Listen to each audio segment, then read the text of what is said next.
Bro. What's going on? Yo, it's been a long time. What's going on, everybody? Guys, it's Little Nightmares night. We're not even gaming tonight. We're just talking Little Nightmares. And I know you guys love Little Nightmares. At least a little bit. Some of you guys a lot of a bit. First of all, how's everyone's day? How was everyone's day? Was everyone doing okay? Did we survive the day? Julian, what's up, dude? Ryan, welcome back. What's up? Dude, everyone's here. What's up, y'all? Heck yeah. Y'all, I'm so excited to talk about this exact thing. How many of you guys have read this book? How many of you guys have read this book? Huh? Oh, hold up. We can move this, huh? Here, we'll do it like this though. For now. Guys, I have a loose presentation for you about this book. I'm gonna talk about the entirety of the book, some characters, theories, you know? But first, honestly, how is everybody? Hi, Kaylee, what's up? Welcome. Guys, what's up, Yogurt? Drakewhy, I remember you. Jordy, of course, how you doing? I see the new, that's a new profile picture or something. Looks kind of cool. I like the color. You ready, Yogurt? Wait, okay, hold up. Okay, number one, I see Mono is like full on beating 6 right now. You guys are devious. I think, guys, I'm a 6 stan. I'm a 6 stan. I'm sorry. The parrot. Dang, Julian's back with the dang old parrot. The parrot sax solo. Lilacs, welcome back. It's been a long time. What's up, dude? Okay, guys. I'm gonna bring this poll to an end, and I'm going to start a new poll. Okay? And I want you guys to answer, have you finished reading The Lonely Ones, which is the title of the Little Nightmares book. So if you haven't started it at all, say no. But if you have finished it completely, say yes. What's up, Shore? What's good? Gene, I love 6. What do you mean? I've always loved 6. I don't know. I just have I have a weird suspicion. Now, this book kind of throws a wrench in my thoughts up until now, okay? It might not be the way that I want it to be, but 6 is like, I feel like I'm like really loud, my bad. I feel like 6 has her reasons. What's up, Lilacs? You read it online? That's crazy. The first 2 issues. Are you talking about you're talking about the comic book? So Ryan, there is a new novel out. There's a new book. And I'm about to break it all down. The book showed the carnival well, but it mostly feels like a fan fiction. Interesting. I thought it did a great job. So I'll start off with this. I think the book did a great job of putting us in a first-person view of the character, which is Ruse. We start the book and we end the book as one person, Ruse, and it's told kind of like, it's the first time we get a glimpse at what's going on in someone's head right when they enter the nowhere for a permanent amount of time. I know we've Noon was in the nowhere through her dreams, right? And Noon wasn't a permanent resident of the nowhere yet, at least while we are listening to The Sounds of Nightmares. So this is like the first time we get to understand what the heck's going on. And I you know what, Noon did have some of those side effects that happened in this book. So it looks like a lot of you guys have not read it. It's okay. If you got an ad, we won't start. We won't start until the ad's done. Let me know when the ad's done.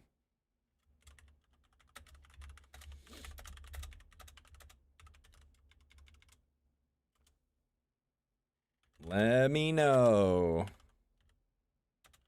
Okay. I loved Ruse, didn't know her history before arriving to the nowhere. Even her name was unfamiliar to her. I know. Yeah, that was kind of a cool, that was a cool fact. I have the book. I bought the ebook. I don't have the physical one because I'm from the future and I only read on little tablets. Dude, Ryan, I'm honestly great. I've been working a lot. I've been doing a lot of stuff. And I'm glad to be back, and I'm glad to have read this. And so I'm going to make a video about this. If you can't stay here for the entire thing, it's just a kind of hard thing to make a video on YouTube about because what are you going to look at? You know, like I could make some visuals up if I want to, which I am in real time right here. We're doing a little puppet show. What is this? Who invited that little thing, that little cog? Whatever. You know what, Troy? There is not art in the book, and that's something that I wish it did have. And I read something somewhere that they were thinking about, like initially, that it was going to have way more artwork. So, okay, Clover. Okay, guys, this is where we're starting. This is when we start. Hold up, we gotta get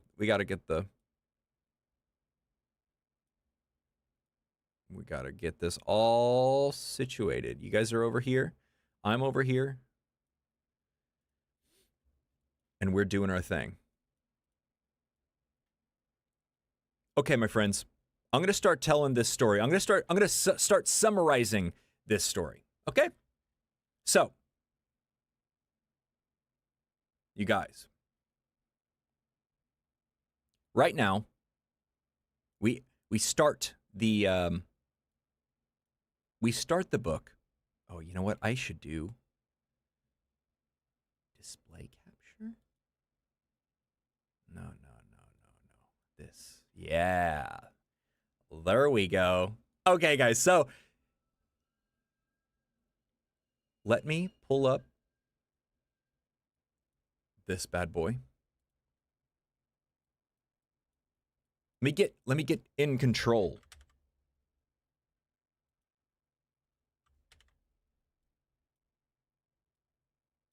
I'm going to make this workable for everybody. Okay.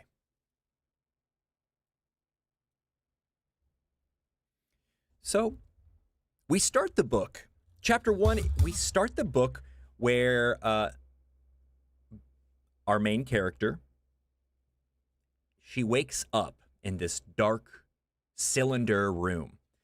She doesn't know where she is, and she doesn't even remember her name. Like, it's not even, like, in her memory. Right? And here, you know what? I got Ruse right here. She remembers. Look. That's even maybe too big. She's probably like this big. You see her? So Ruse wakes up, and she's covered in water, drenched, and like in this random place. Can't remember where she is, what happened. And she looks over in the corner, and she sees someone huddled in, like with her back to her. And she's crying. She's like kind of shaking because she's crying so much.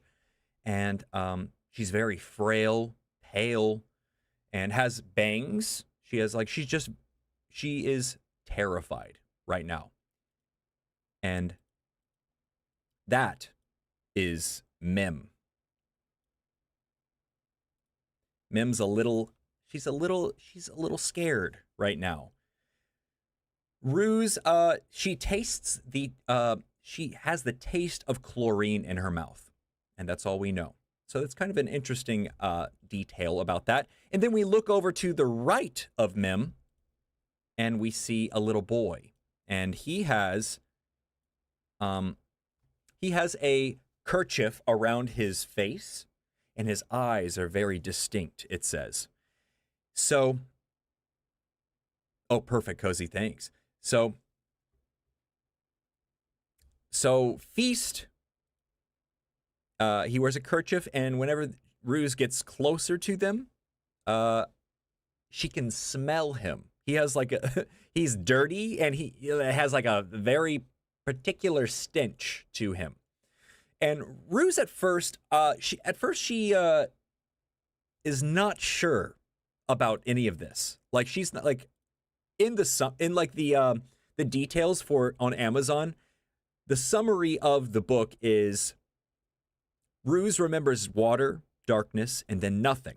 Nothing, and then suddenly she awakes in a shaking room she doesn't recognize. She doesn't recognize these other kids either.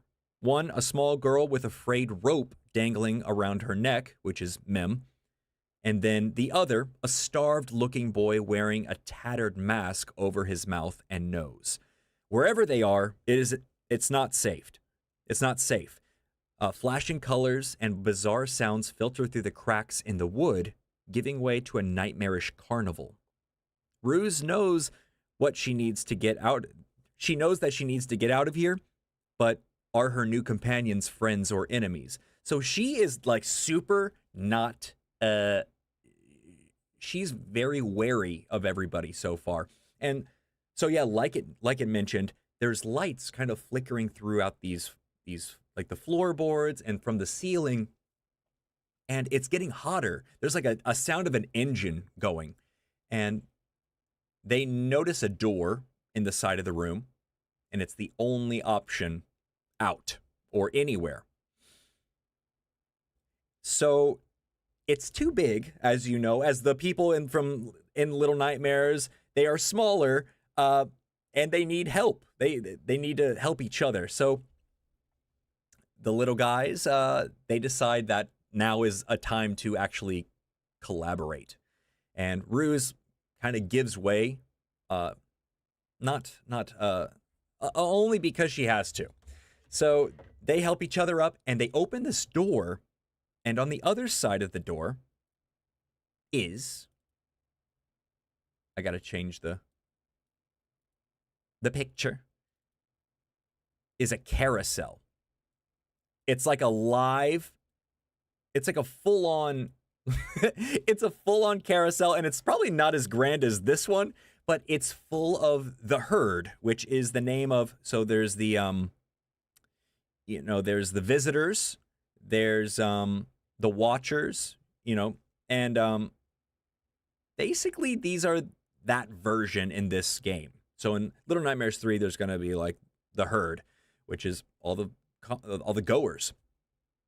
And they open this door, and immediately one of them is like, they notice them, but they're on like a horse. And so they keep passing by them. And the more that they pass by this open door with these kids sitting in it, they're like, oh, we need to get them. So this kind of puts the kids in overdrive, and they run away, some better than others. Yeah, boy. Thank you, Ashton, for subscribing. Appreciate that.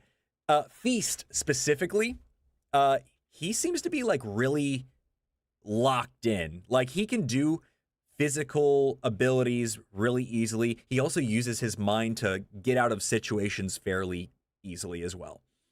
So, Ruse, for instance, like, doesn't realize that whenever she steps out, the floor is moving. So she kind of falls, and then Feast is there to pick her up. Same with Mim, and they actually escape. And they go down a dark alleyway after running from all of the herd. Because they're like, these, you know how they are. They like want to eat you and stuff like that. Stuff like that. I don't know. Sometimes they wash their body with you, so it's kind of weird. Who knows what they want to do? After that, so this is the herd. You guys know. Wait, cancel that. There. Look, there's the crew. You know what? Here. since we're all together, I will just use this picture. Okay? Yeah, here they are. All three of them. They're like, what the heck? And then they run out of there and they get to a fork in the road. Now, the reason they see this fork in the road is because there's a tent that is like catching on fire. And there's a light bulb that has caused this. It's an electrical fire. One of the lines fell down and it's slowly just now catching. There's a moment here where I have the page number, and people think that, or Ruse thinks it's interesting that Mim goes up to this light that is broken and shattered and like spewing electricity and tries to touch it. So there's moments that are like, oh, what's going on here? So I have on page 17, I have like bookmarks and everything, y'all. Here, page 17. Let me look. Yeah. It has, the tent has pulled the fairy lights down to the ground, their bulbs broken and crackling with blue lightning. Mim approaches one of these exposed light sockets with an outstretched hand until Feast pulls her back and shakes his head. Has she never seen a light bulb or electricity before? Has she no sense? She's no better than the neighborhood kids who followed.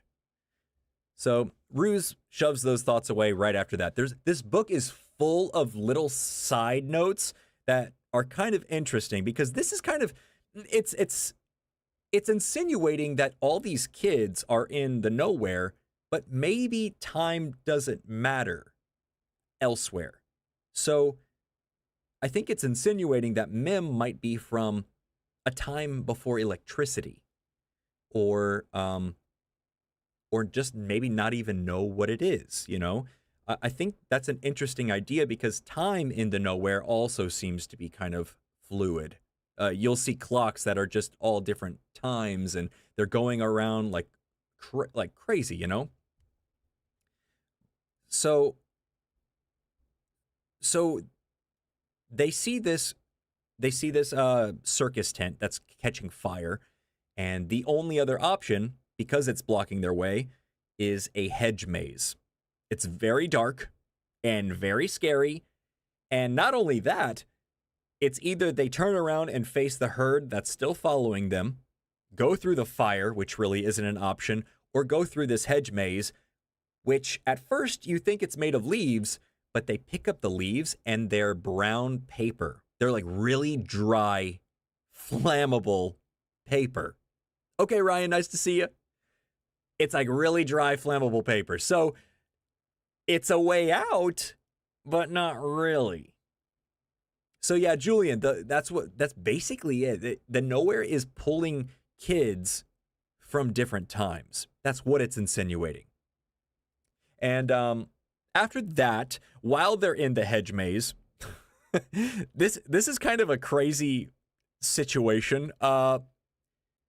There is a giant centipede that lives in this hedge maze, and it chases them.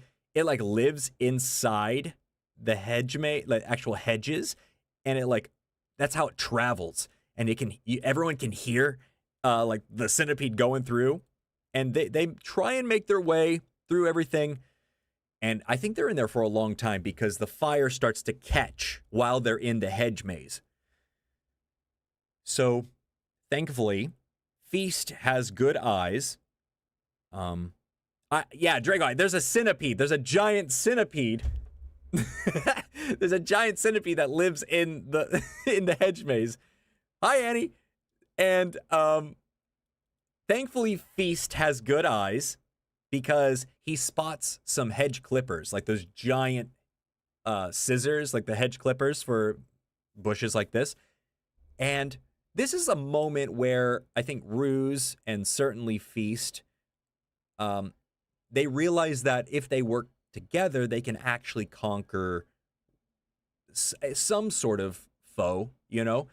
And there's moments where they cut open the hedge, and the hedge is hollow. It's actually man-made in more than just a paper, like growth kind of way. They can actually go inside. They make enough room to squeeze inside. And then the centipede is it's like fighting to get in there too. So they're fighting with they're fighting with these hedge clippers, and they're able to time it so that they cut the centipede's head off. And so they get to escape.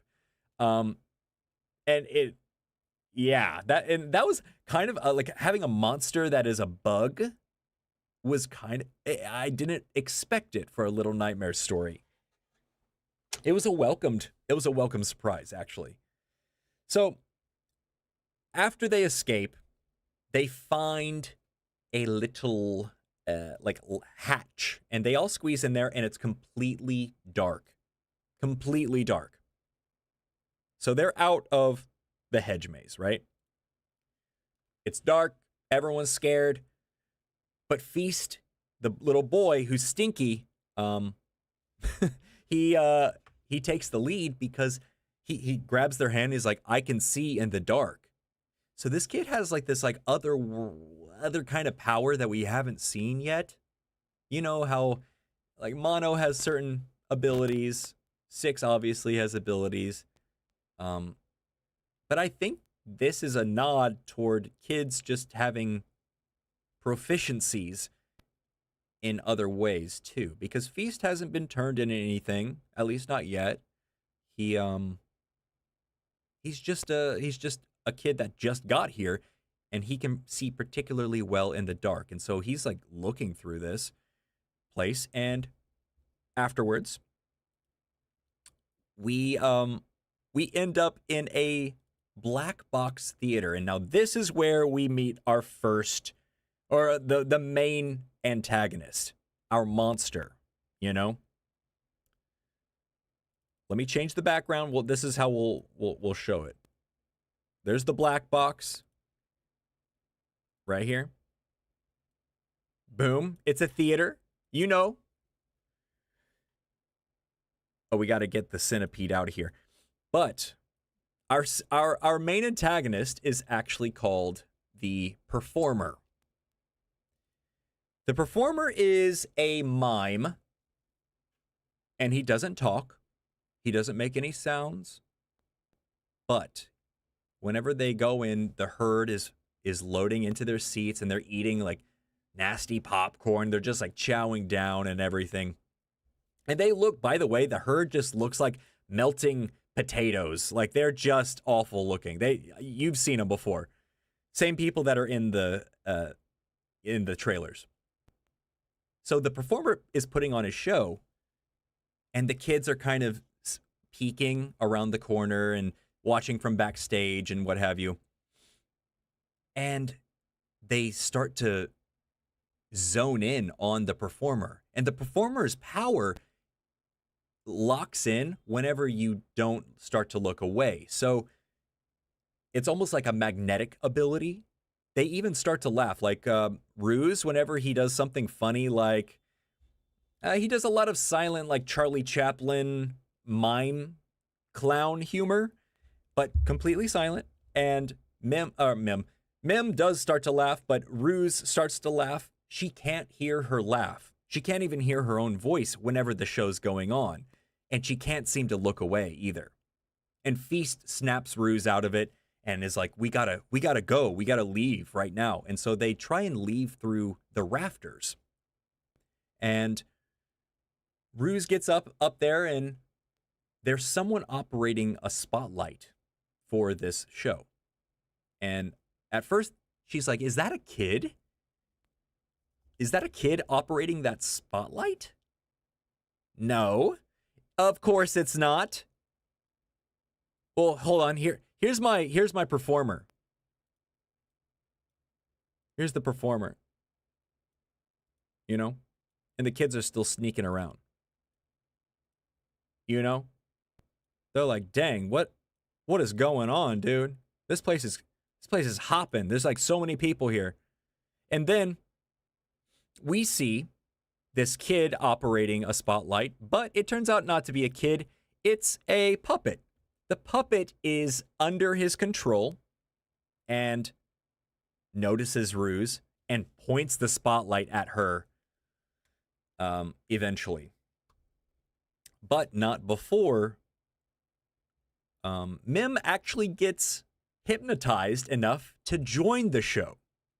Mim doesn't look away from the performer, and the whole audience like goes crazy whenever Mim comes up on stage. Whenever the performer like invites her, Mim just walks up casually and just like is part of the show because the performer is in control of her.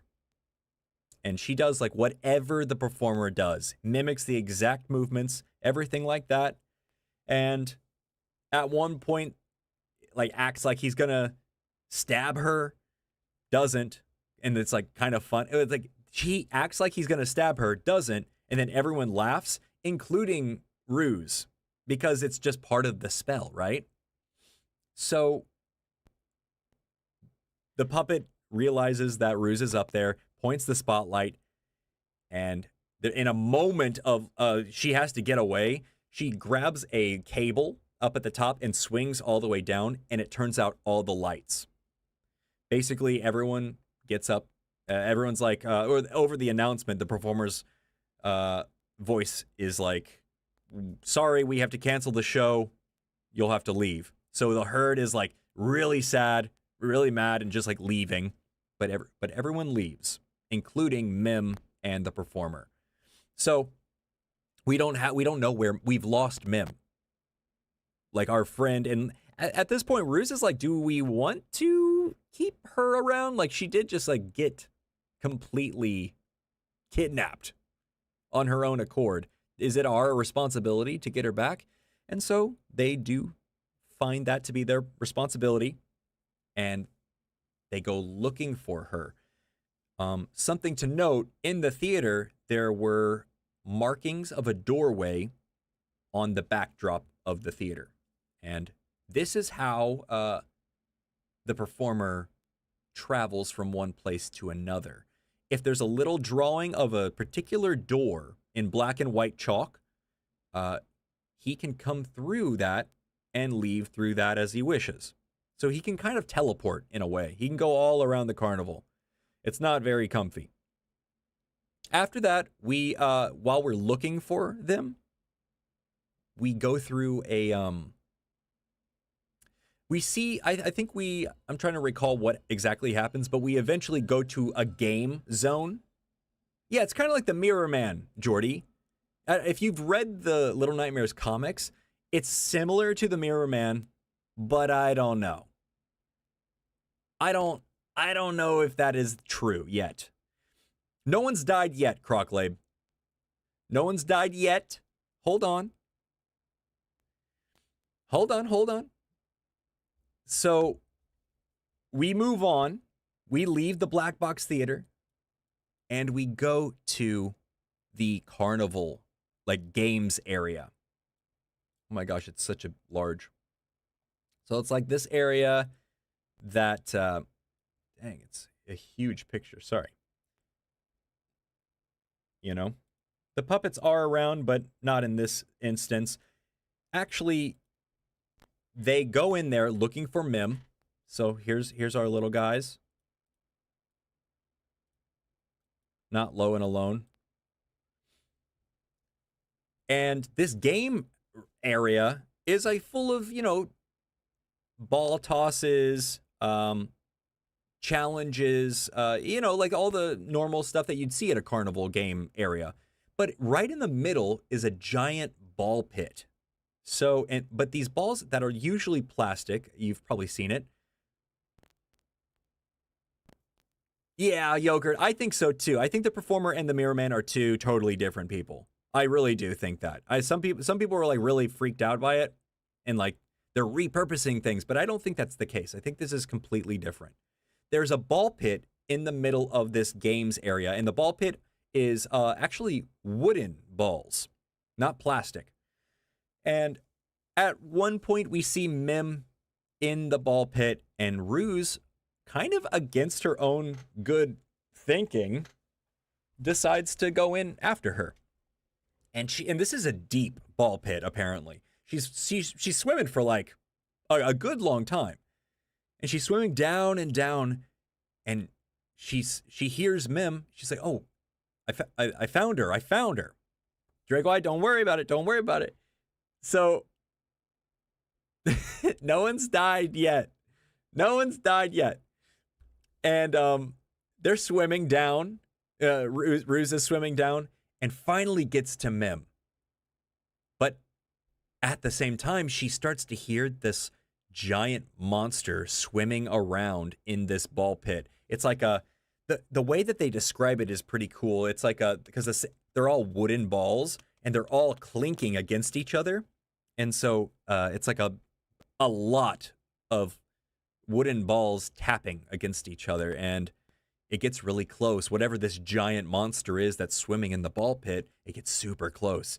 And, you know, Ruse is very tired at this point just from swimming through wooden balls, puts Mim on her back and finds a net, like the siding of the ball pit, and starts climbing the net to get them both out of the situation. Now, at one point, this is very important. At one point, something grabs Ruse's leg and pulls her down. And all throughout this journey, she's kind of had flashbacks of who she was when she was not in the nowhere. Things like her house and how like lavish and expansive it was, and how her parents didn't really spend much time with her, but would buy her anything that she could ever want. There was one person that she really cared about, her nanny. And it's like little glimpses into her life. And then whenever she jumps into the ball pit initially, she's like nervous. She's like, I need to jump. Or I think it's the ball pit. It might have been whenever she jumped from the cable and turned all the lights off earlier. Something in her mind was telling her to jump. And that is an echo from jumping into a pool right before she was taken to the nowhere. And when this monster pulls Ruse's leg, she remembers that while she was swimming in her pool at home, that was her last memory in the counties, in her regular life. So the ferryman pulled her from just swimming in her pool into the nowhere, and she remembers nothing. It happens just like that. It happens just like that. And so she doesn't remember her name moments after, but she's still wet. And remember I said she had the taste of chlorine in her mouth. And that's when she remembers, you know, absolutely the ferryman kind of taking her into the nowhere for good. Now, she does escape. She pulls her leg away after like holding onto the net so hard, and eventually Feast, I believe, saves them both, and all three of them get to escape at some point. And Mim, you know, she's been put under a spell essentially. And whenever she's close to the performer, basically the performer can take her over whenever. Basically, the performer is turning Mim into a puppet. And I think she gets taken once or twice, and every time you see her after not seeing her, she's like more and more puppet-like. Like she has face paint on at one point, and it's like wooden, and it's very like surreal theater makeup. But we're all back together at this point, right? What do I have? I think I had a ball pit.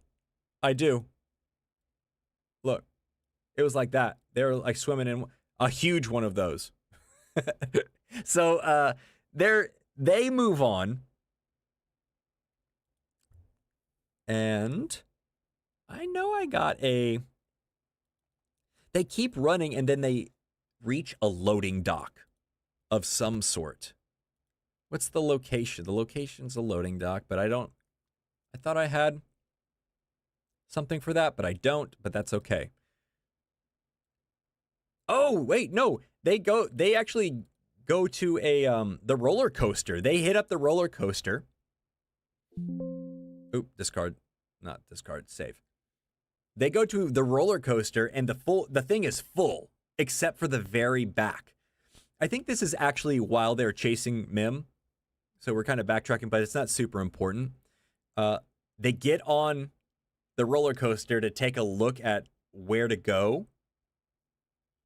And they get in the back, and the roller coaster dumps all of the passengers, except for the kids in the back, because they're holding on for dear life no matter what the case was. The herd that is in the roller coaster goes upside down at one point, and it dumps people out. And they don't know where or what. Sorry, I have a hair. They don't know where they went. But as the roller coaster comes to a stop, they're like, no one's there. They all disappeared. They're gone. Yes. And so while they're on the roller coaster, they do see a balloon. It's a balloon that I have a good description of it right here. Page 55.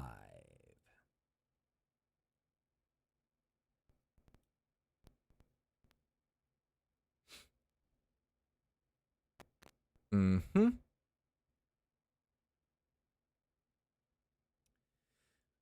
This is the first time we realize that this circus is actually a flying circus. It is in the air, actually.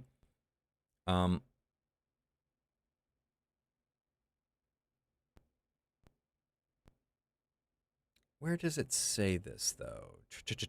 Tense ramshackles. No. I'm sorry I can't show the book. I don't want to get in trouble for showing the book, guys. I feel like that would happen. There is a basically there's a it's a floating balloon that it looks like it would be a good way to escape this, because it's just hovering around the circus. And in my mind, I think it is a like a nod toward what we might have to do in Little Nightmares 3. Like, it might be how Low and Alone escape, because they don't succeed in getting to it, but they make a good point of, like, this might be a good way to escape, you know? This might be a good way to escape. And I'm trying to figure out where we are. Okay, so we're still at the loading dock, though, and that's where they're trying to go to. They're like, okay, we need to go to the docks to try and board this weather balloon of some sort and escape. Good plan. Good plan. So they get there, and there's those doors that the performer can go through. They're like, they're everywhere, and they can just the performer can peek through at any point, and they at one point open up, and he takes Mim, or Mim, like, I think she just walks into the door because of the performer beckoning her, and there's a little crack left where Ruse and Feast get to, like, squeeze in. And this is a cool part of the book, the description and everything, because when they get in, it's a giant room of mirrors, and the performer is, like, looking in, and each side is basically a portal to a different area of the circus or of the carnival. Yeah, Yogurt. There's a hot air balloon in some of the promo art for Little Nightmares 3. Low and Alone might escape, but that's what I was thinking too. They do have the mirrors too, so who knows? So all the kids are in this room, and you know what? I can't even remember how they do it, but it's a mirror dimension exactly, and each of these rooms are, or each of these mirrors are different portals, and I think they break each and every single one of them, and the performer's extremely angry, and they escape through, and they leave him in that portal, I guess. I can't. Wait, Brady, what? Remind me.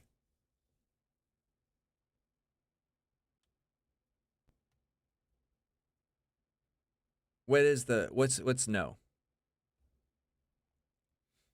So at some point they beat the performer, and I think he's locked in this dimension that's broken, and they do get his hat. He has like a little beret, a little French hat. Here, I gotta show it. He has one of these little artist hat. Hold up.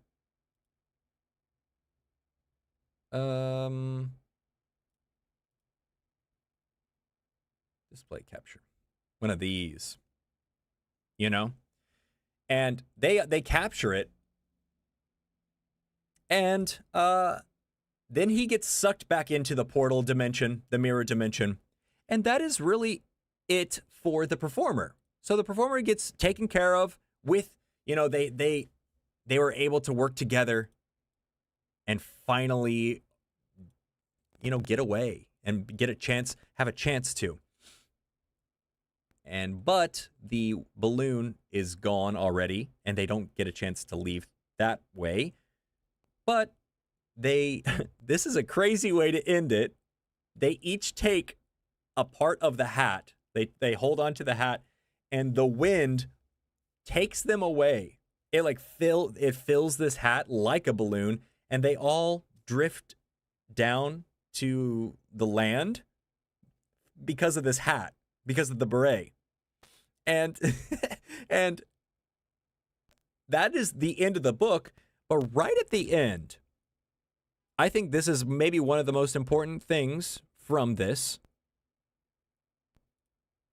Let me read it verbatim.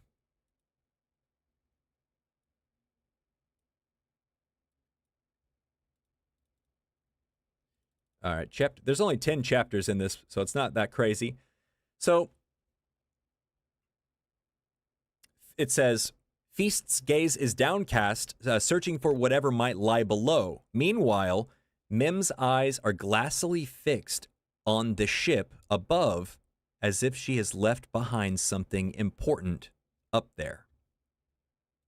So Mim is the only one that was really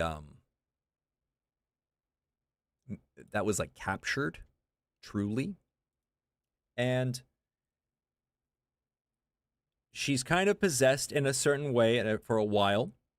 And similar to Mono, I think, with the Thin Man. And many other adults probably in the Nowhere. I think Mim was on the road to becoming an adult or a resident. And it didn't happen. At least not yet. I think there is still there's still a option for Mim to turn into a full-on monster, which leads me to say all three of these kids survive. It's not, it's very unlike Little Nightmares it's kind of a happy ending, but with a little bit of uh-oh. What is that? Why are they? Oh, what if Mim is the lady? Is that what you're saying? From the mall? She does break a lot of mirrors. That's kind of interesting. That's kind of interesting because the lady, she doesn't turn into she's not very puppet-y though. The Sound of Nightmares, the Perfect Lady. Oh, with the yeah. Oh yeah.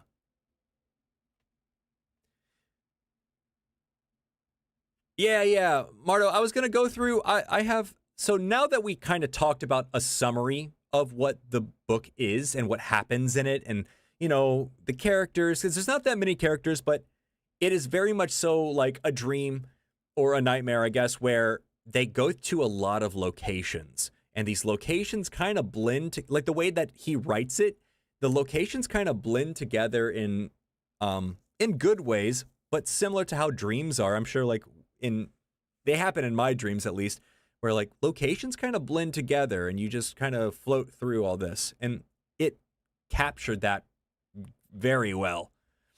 So I have a few notes. You know what?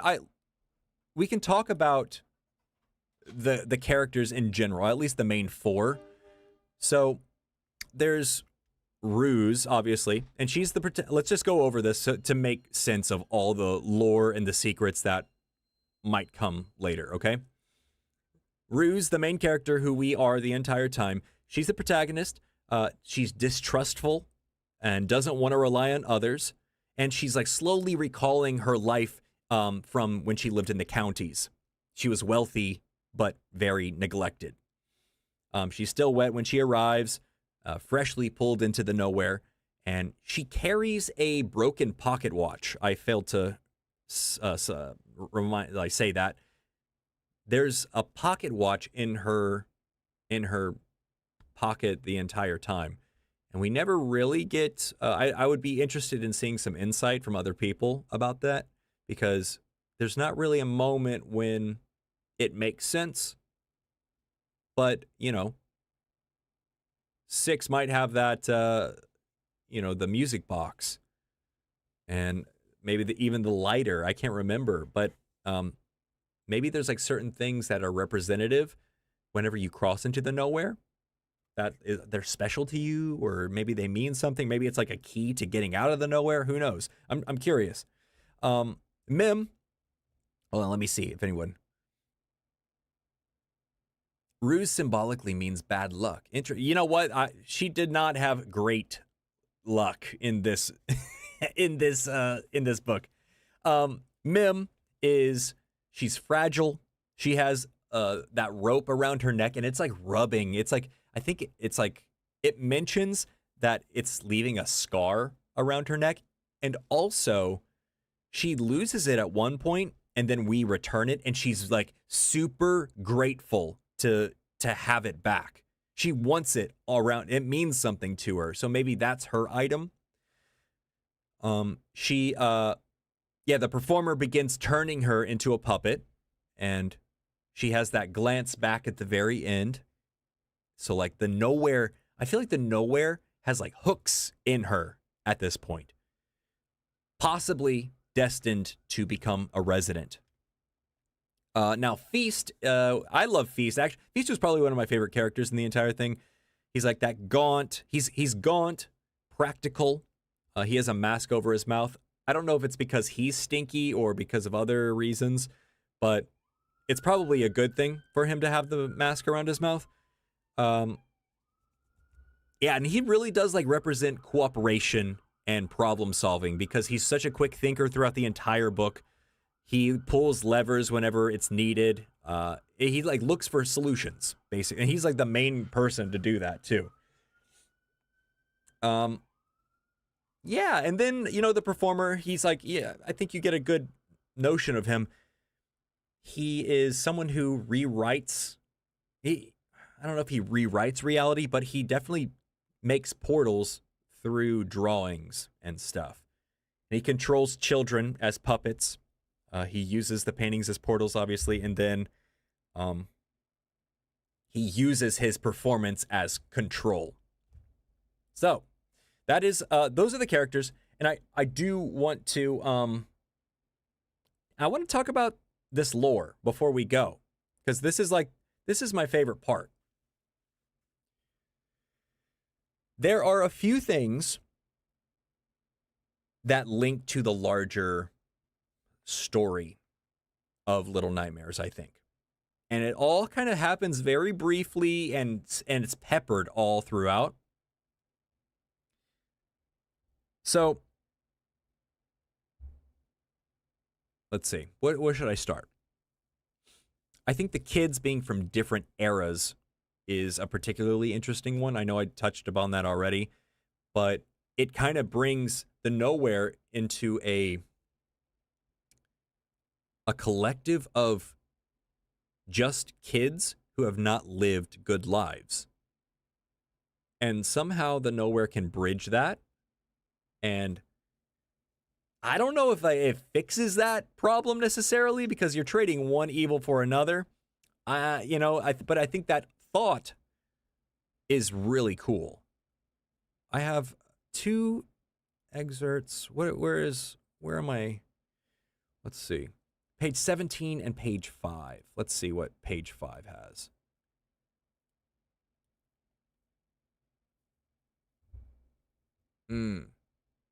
Whenever she's asked her name, by the way, it says she doesn't even know her own name. She concentrates hard until ruse pops into her head.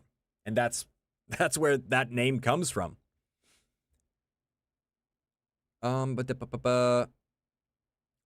Fear. How did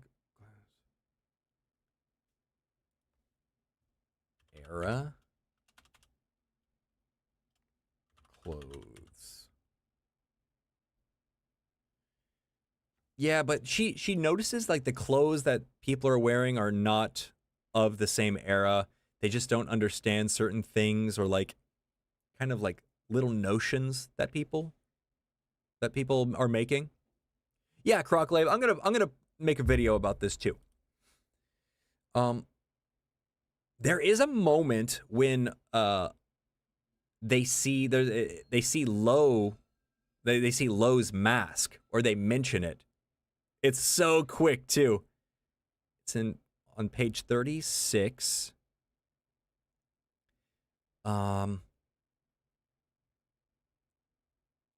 She passes a shelf loaded with a variety of masks in all colors, some whimsical and some spooky. She lifts a white one with a long bird's beak. The eyes are large and sunken. One round like a full moon, the other smaller, a sort of wink. The mask is just Ruse's size. She starts to lift it to her face, but instead, she carefully places it back on the shelf. She doesn't feel like playing anymore. I think that's super crazy. That's a good one. That's a good one. That's a good one. You know what? As I was like telling the story, I kind of went through all of them, but you know, Mim looking back, and that solidifies more of a, you know, the children do become residents here. That is like, it's almost like the performer took Mim on as his protege in a way. And same for Mono. Now, I think Mono's is really interesting because it's more cyclical. It was almost like it had to happen, but I'm not sure about Mim. It doesn't happen the same way for Mim as it does for Mono. Yeah, Yogurt, did he leave it there? I don't know. How did he find it? Was this before, or that's the other? The book does not tell you when this happens. Was it before all the Little Nightmares games? Was it after? Does it even matter? I mean, time just seems to be not even a issue in this. I think the part with the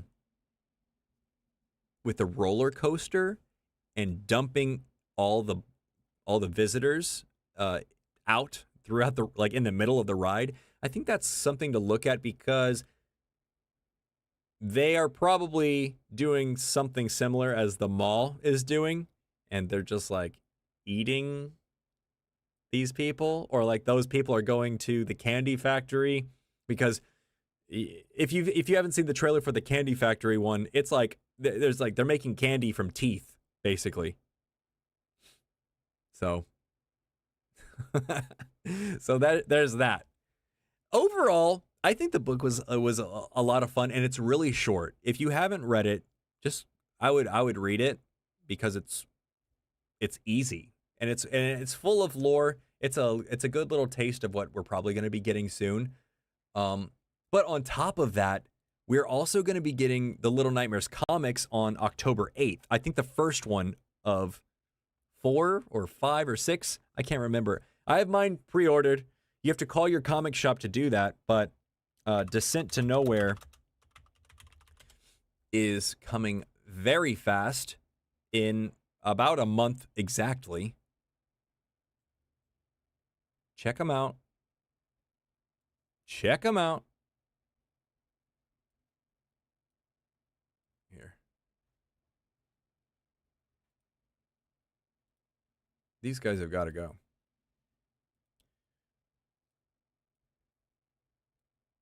These are gonna be really good. I'm like really excited, especially for the comics, because the artwork looks amazing.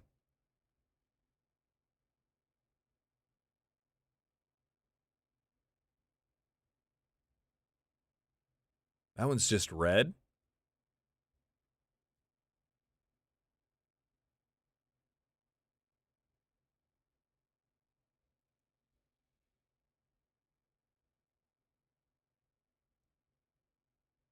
Oh yeah, man. Wow. We get all of them here. Look at, ew, this is crazy. I've never seen this one.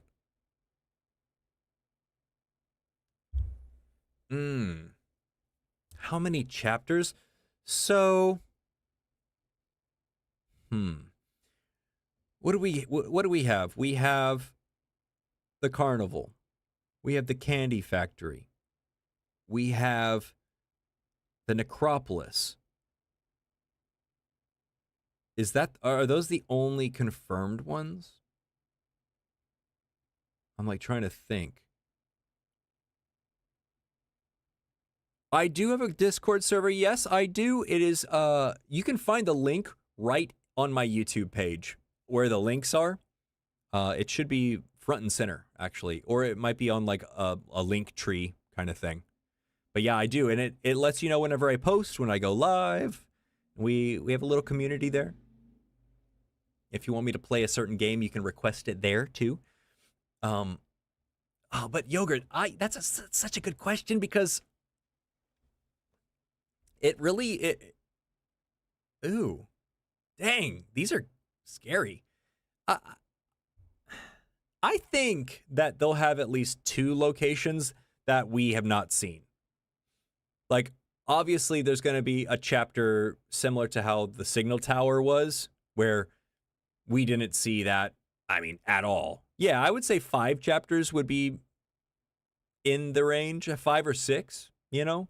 But that last area is always going to be something like, where am I? I haven't seen this before. Because otherwise it wouldn't be like that scary. You know, like I think that if you're playing in a location that you had been playing in for the whole duration of the game, say, it wouldn't be as scary, because, you know, you want those like mysteries to happen. There's an article out there saying the game has 6 areas in total, but it's unclear if they just meant 3 main areas, final boss area, and the 2 DLCs. Yeah, right? Yeah, I mean, we could theorize about that kind of stuff all day. And I think when it comes down to it, it's not like they can fit any more. I think it's better to just leave it, just play it whenever it comes out. I think what's cool about theorizing about lore, though, in Little Nightmares specifically, and probably Reanimal whenever it comes out, is it's so open-ended, and it lends itself to theorizing and us like having streams. You know, we just had like an hour stream about what this book might give us for the larger story. Yeah, so I don't know, 5, 6, I would say. In my, like, if I had to guess. But yeah, guys, this was this was a good book. I would highly recommend it. I think it's only like $8 for an ebook.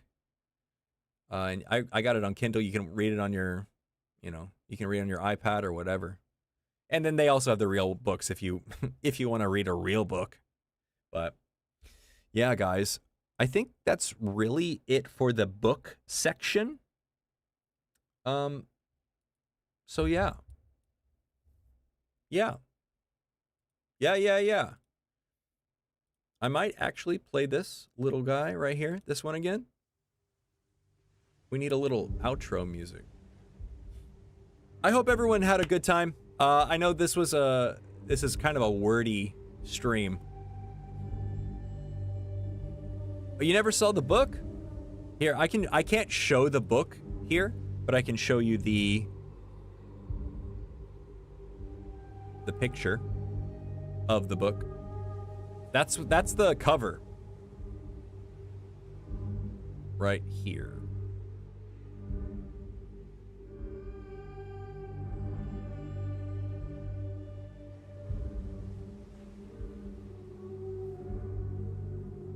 So this, I've kind of like decided this is probably, whatchamacallit? Ruse. This is Ruse. This is Feast. That's Mem. So that must be the performer, I'm assuming. I don't know why that would be like the performer, but at first I thought that was going to be the North Wind. For real. Absolutely, Yogurt. Guys, thanks for hanging out with me. I do have a Discord. That's where all my notifications are, If you want to join that, that'd be awesome. We can all like talk there. I have an Instagram. I got, my YouTube's the main thing. And I'm going to be coming out with lots of Little Nightmares videos very soon, obviously. So lots of stuff coming out, y'all. Lots. And it's happening fast. And I'm part of the Bandai Namco Content Creator Collective. So I'll be getting some insight into Little Nightmares very shortly. Okay? My friends, I will see you later. Peace.